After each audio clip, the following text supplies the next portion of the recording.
بسم اللہ الرحمن الرحیم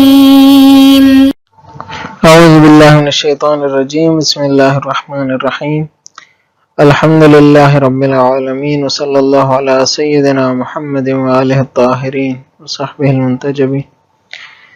دروس فی علم الاصول کے تدریس کا سلسلہ ہم شروع کرنے جا رہے ہیں۔ ابتدائی اسباق میں ہم کچھ بنیادی مباحث کا تذکرہ کر رہے ہیں، جس میں آج کے سبق میں ہم علم اصول کی مختصر تاریخ ذکر کریں گے۔ گزشتہ سبق میں ہم نے آپ کی خدمت میں عرض کیا تھا کہ علم اصول کیسے پیدا ہوا اور اس کے جو پس منظر تھا اس علم کی پیدائش کا، اور جو موجبات بنے، جو اسباب بنے کہ یہ علم معرض وجود میں آئے، اس کا تذکرہ ہم نے کیا کہ استنباط ایک ضرورت تاریخی تھی، ایک فہم منضبط اور اپنے فہم کو قاعدہ مند بنانے کے لیے، ضابطہ مند بنانے کے لیے علم اصول وجود میں آیا۔ تو علم اصول کے جو تاریخی ادوار ہیں، یہ ایک تحلیلی اور تجزیاتی موضوع ہے، اس میں کوئی حتمیت اور قطعیت نہیں پائی جاتی، تاہم جو ناچیز کی سمجھ میں آیا اس کے مطابق یہ ادوار 6 بنتے ہیں۔ سب سے پہلا دور عصر پیدائش ہے، یعنی یہ علم جب معرض وجود میں آیا۔ یہ 2 صدی ہجری کا زمانہ ہے کہ جس میں علماء نے اپنی کاوشوں کو استنباطی شکل دی اور اس علم کی پیدائش کے اسباب فراہم ہوئے۔ میں نے اس کی کچھ مثالیں پچھلے سبق میں عرض کر دی تھی کہ امام باقر علیہ السلام نے کیسے اس شخص کو کے سوال کا جواب دیا، اور اس طرح کے بہت سے مثالیں ہیں جس میں ہمیں ملتا ہے کہ ایسے ضروریات، ایسے موجبات بن چکے تھے جس میں استنباط اور فہم منضبط کی ضرورت پیش آ رہی تھی۔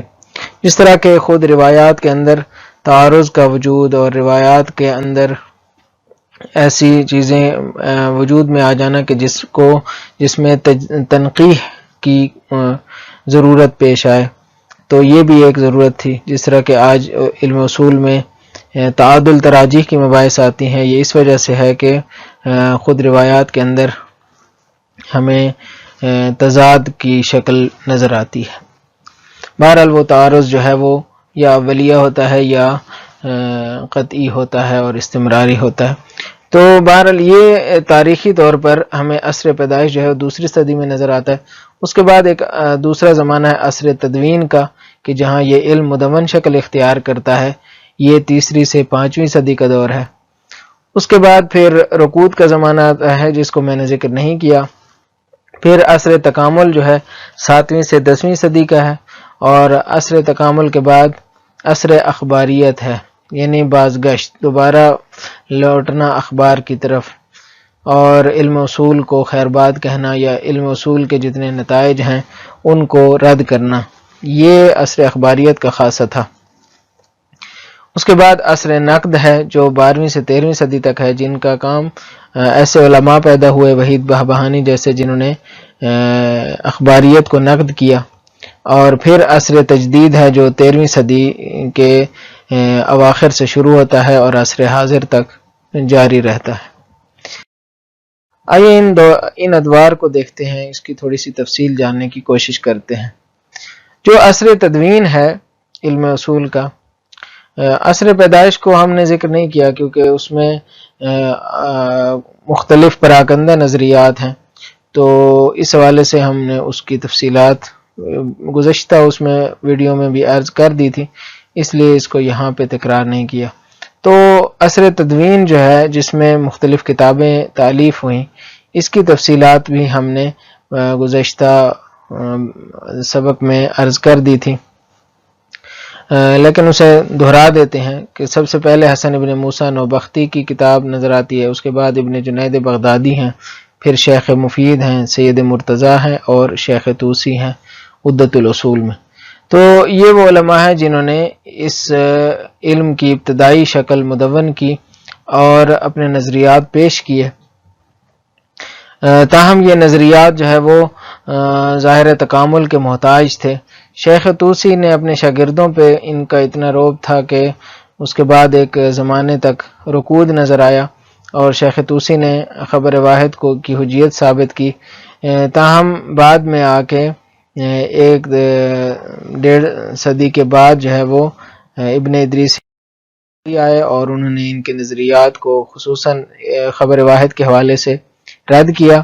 تاہم محقق ہلی نے آ کے پھر دوبارہ سے خبر واحد کی حجیت بھی ثابت کی اور مارج الاصول میں آ کے انہوں نے اہم ترین جو نقطہ تھا وہ یہ تھا کہ اجتہاد کو انہوں نے مجوز پیش کیا، اجتہاد کو تجویز کیا۔ شہید صدر آگے جا کے بیان کریں گے کہ اجتہاد کا لفظ جو ہے وہ کس تطور سے اور کس تکامل سے گزرا ہے، اور وہ بیان کریں گے کہ محقق ہلی نے آ کے اس کو تکامل دیا ہے۔ تاہم یہ نقطہ قابل ذکر ہے جو ہمیں وہاں نظر نہیں آئے گا کہ اصل جو لفظ کا تطور ہے وہ صرف لفظ کی حد تک نہیں تھا، بلکہ محقق ہلی نے اس کی زیر بنا اور اس کی جو بنیاد تھی اس کو بھی بدل دیا۔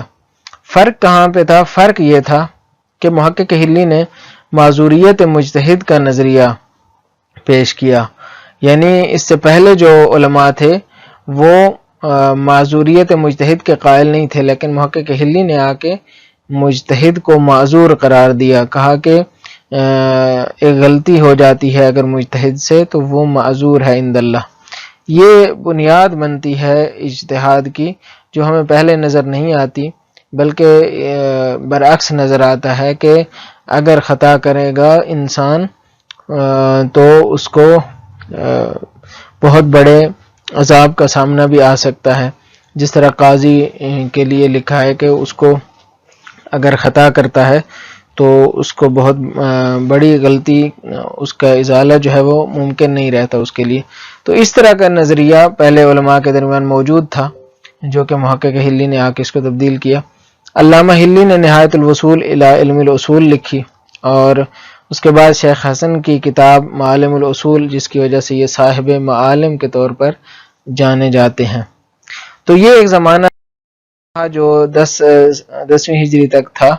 اس کے بعد عصر اخباریت آتا ہے جس میں اخبار کو فروغ ملتا ہے اور روایات کی کتابیں مدون ہوتی ہیں، جس میں سب سے بڑی کتاب بہار الانوار جو علامہ مجلسی کی ہے، ان کے شاگرد پھر نعمت اللہ جزائری ہیں، اور اس میں اخباریوں میں سب سے بارز ترین جو یا کہہ سکتے ہیں کہ سب سے جو جن کے نظریات تند اور تیز تھے وہ محمد امین استرابادی ہیں، جنہوں نے الفوائد المدنیہ لکھی۔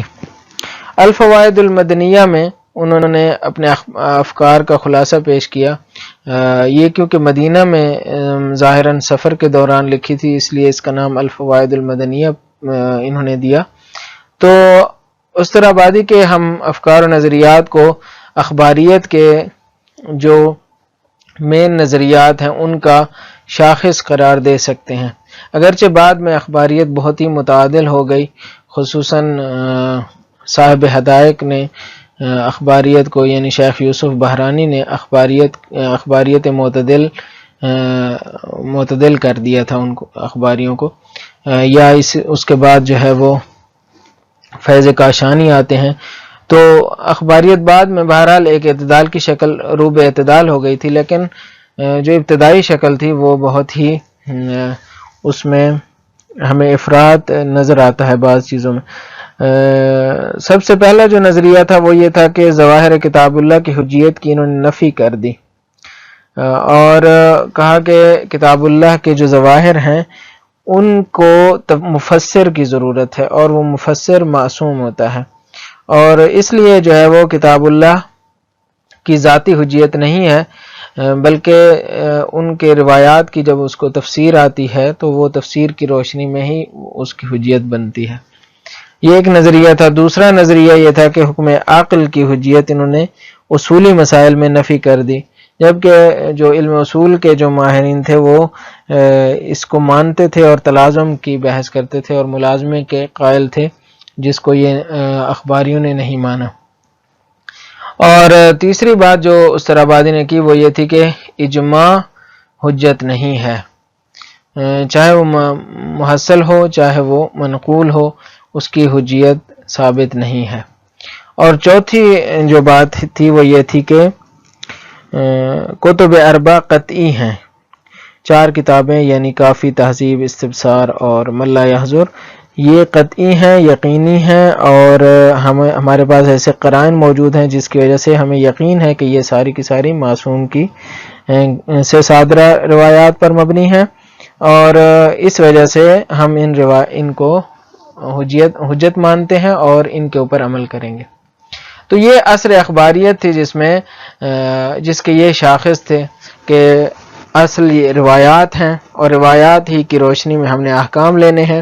اگر آیات کو بھی سمجھنا ہے تو روایات کی روشنی میں سمجھنا ہے، باقی چیزیں جو ہے اس میں کوئی حیثیت نہیں رکھتی۔ اس کا نقد پیش کیا گیا، یعنی علماء اصولیوں نے آ کے اس کا نقد کیا۔ سب سے پہلی شخصیت جنہوں نے اس کو نقد کیا وہ وحید بہبہانی ہیں۔ انہوں نے الفوائد الحائریہ لکھی جس میں تند و تیز نقد کیا ان کو، اور الاجتہاد والاخبار بھی لکھی اور بتایا کہ اجتہاد اور اخبار کا آپس میں کیا تعلق ہے، ان کا آپس میں یہ تضاد کا رشتہ نہیں ہے بلکہ یہ دونوں ایک دوسرے کے ساتھ چلتے ہیں اور ایک دوسرے کے لیے ضروری ہیں۔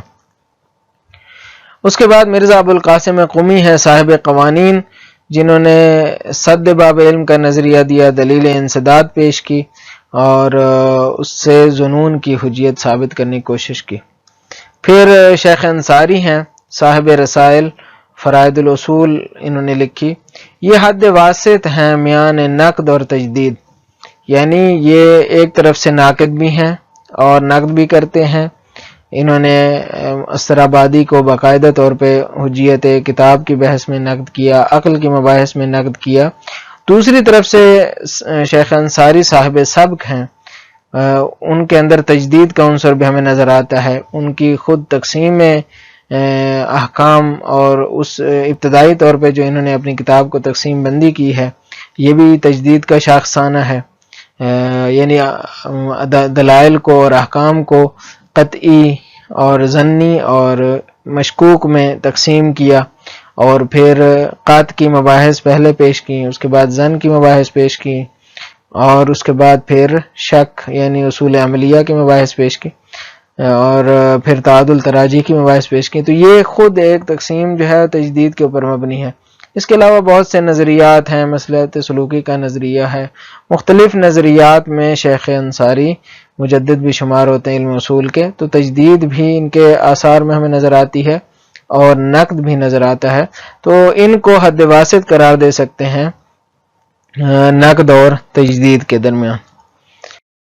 پھر عصر تجدید شروع ہوتا ہے۔ میں نے عرض کر دیا کہ شیخ انصاری کے زمانے سے ہی عصر تجدید کا آغاز ہوتا ہے، تاہم مرحوم آخوند خراسانی صاحب کفایت الاصول، جن کی کتاب اب درس خارج کے طور پر متن شمار ہوتی ہے اور ایک خوش شانس کتابوں میں سے ہے، جس کا اچھا چانس نکلا ہے کہ علماء نے اس کے اوپر بہت سی شروح لکھی کیونکہ یہ متن بن گیا درس خارج کا۔ تو یہ کتاب فلسفیانہ دقائق پر بھی مبنی ہے اور دقت اور اتقان عبارت بھی ہے اس کے اندر، اور اس کے نظریات بھی بہت ہی فلسفیانہ دقائق کے اوپر مبنی ہیں۔ تو صاحب کفایہ کے بہت سے جدید نظریات بھی ہیں، اور انہوں نے آ کے بہت دقیق انداز میں علم اصول کو بیان کیا اور مختلف شاگرد پرورش کیے۔ مرزا نائنی ایک بہت ہی ان کے برجستہ شاگرد ہیں، اور بھی انہوں نے شاگرد پرورش کیے۔ تو علم اصول کے حوالے سے مرحوم آخوند جو ہے وہ صاحب نظر اور صاحب نظریہ تجدید شمار ہوتے ہیں۔ اور دوسرے جو ہے محمد رضا مظفر ہیں، جنہوں نے اصول فقہ لکھی۔ ان کے فقہ جو ہے، ان کے اصول کی کتاب جو ہے وہ سلاست اور سادگی کے اعتبار سے بے نظیر مانی جاتی ہے، اور اسی وجہ سے اس کو سلیبس کا حصہ بھی بنا دیا گیا۔ اور اس کے بعد شہید باقر صدر ہیں، جن کے مختلف نظریات بھی ہیں، حق الطاعہ کا نظریہ ہے، اور بھی نظریات انہوں نے دیے حساب احتمالات کے تحت انہوں نے تواتر کی بحث کی، اور بھی ان کے نظریات ہیں۔ تو دروس فی علم الاصول انہوں نے لکھی اور اس کو حلقات کا نام دیا۔ تو خود حلقات کی طرح جو ہے ایک تجدیدی طرح ہے، اس میں جدت ہے، اس میں طلباء کی ذہنیت کا خیال رکھا گیا ہے، اور یہ ایک قسم کی تجدید ہے۔ اور اس کو شہید نے 3 حلقوں میں تقسیم کیا۔ پہلا حلقہ جو ہے وہ ابتدائی اور آشنائی کا حلقہ ہے، جس کی سطح سب سے آسان ہے۔ اس کے بعد حلقہ ثانیہ یعنی دوسرا حلقہ جو متوسط لوگوں کے لیے، اور تیسرا حلقہ جو ہے وہ کہہ سکتے ہیں کہ اوپر والے لیول کا ہے۔ تو یہ 3 حلقات کی جو طرح ہے اور جو طریقہ ہے، یہ ایک جدید نظریہ ہے، اور شہید نے کوشش کی ہے کہ اس کو اپلائی کیا جائے، اور تمام جو کتب اس سے پہلے رائج ہیں اس کو جایگزین کرنے کی کوشش کی ہے۔ یعنی پہلے جب ہم شروع کرتے ہیں علم اصول تو موجز پڑھتے ہیں، موجز فی علم الاصول پڑھتے ہیں، یا پہلے معلم پڑھائی جاتی تھی، اس کے بعد محمد رضا مظفر کی کتاب تھی، اور اس کے بعد جو ہے رسائل و کفایہ تھے۔ تو شہید نے کوشش کی ہے کہ ان سب کو ہٹا کے حلقہ اولا، ثانیہ اور ثالثہ کو رائج کیا جائے۔ تو یہ ایک جدید طرح ہے جو شہید نے پیش کی ہے۔ تو آج کے سبق میں ہم نے یہ تاریخچہ پیش کیا، اور اس سبق میں ہم نے بتایا کہ علم اصول کن ادوار سے گزرا ہے، اس کا سفر کیسے طے ہوا، اور ہم نے یہ بھی بتایا کہ علم اصول میں مہم ترین مصادر کیا تھے۔ تاریخ کے گزر تاریخ کے دوران ہم نے اس کے مصادر سے بھی آشنائی حاصل کر لی۔ ہم نے بتایا کہ شیخ طوسی نے کون سی کتاب لکھی علم اصول میں، اسی طرح ہم نے بتایا کہ محقق حلی نے کون سی کتاب لکھی، اور اسی دوران ہم مختلف کتابوں سے بھی آشنا ہوتے گئے، اور ساتھ میں ہم نے اہم ترین شخصیات کا بھی تذکرہ کر دیا، اور بتایا کہ گزر تاریخ میں علم اصول کے حوالے سے کن شخصیات نے نظریے لکھے، نظریات پیش کیے، کن شخصیات نے اپنی خدمات پیش کی، اور کن شخصیات نے اس کے نقد میں اپنا کام کیا، یعنی اخباریوں نے کیا کیا۔ تو آج کے سبق میں ہم نے تاریخچہ علم اصول کو مختصر انداز میں بیان کیا۔ امید ہے کہ یہ مفید واقع ہوا ہوگا۔ اجازت دیجیے، وآخر دعوانا ان الحمد للہ رب العالمین، والسلام علیکم ورحمۃ اللہ وبرکاتہ۔